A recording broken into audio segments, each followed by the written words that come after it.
안녕하세요. 함께 공부하는 IM 경매의 로아입니다. 오늘의 주제는 용익물건 중 하나인 전세권이에요. 용익물건이란 민법상의 지상권, 지역권, 전세권이 있는데요. 이들은 해당 부동산을 사용하여 이익을 얻을 수 있는 제한된 권리입니다. 사용 혹은 수익을 얻는 것이 목적이죠. 전세권은 말소기준 권리가 될 수 있으며 그러기 위해서는 법적인 요건이 필요한데요. 첫 번째로 하나의 부동산 전체에 관하여 설정된 전세권이어야 합니다. 토지인 경우 한 필지 전체, 법률상 한 건물 전체에 대해 설정된 전세권이어야 하고, 두 번째로 전세권자가 전세권에 기하여 경매를 신청하거나 전세권에 관하여 배당 요구를 해야 합니다. 다른 채권자가 신청한 경매 절차에서 배당 요구를 하여도 말소 기준 권리가 될 수 있습니다. 만약 전세권이 경매 중인 부동산에 존재하는 권리 중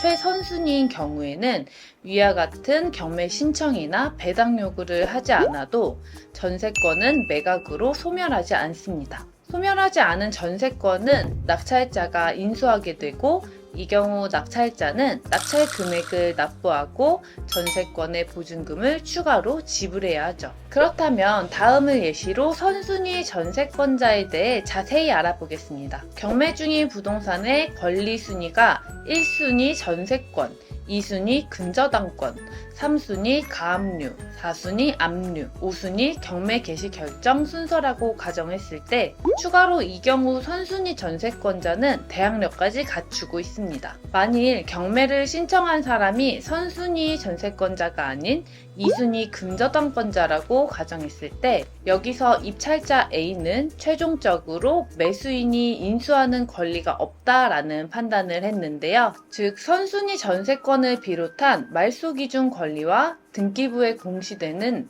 모든 권리는 경매로 소멸되는 것으로 판단하는 것이죠. 이와 같이 판단한 이유는 전세권자가 배당 요구를 했기 때문인데요.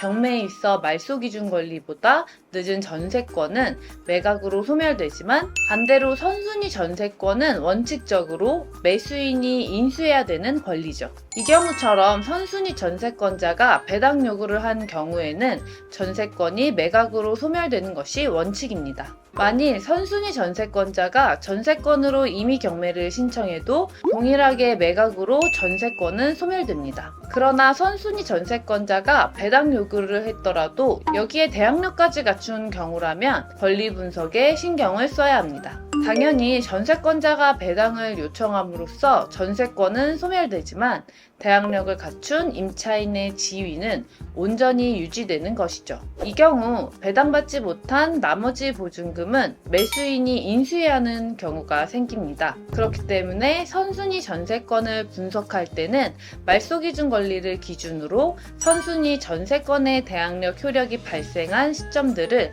반드시 함께 확인하여야 이런 실수를 하지 않을 수 있습니다. 이 경우는 임차권에 관련한 특수물건 쪽에 실제로 많이 있는 사례이고요.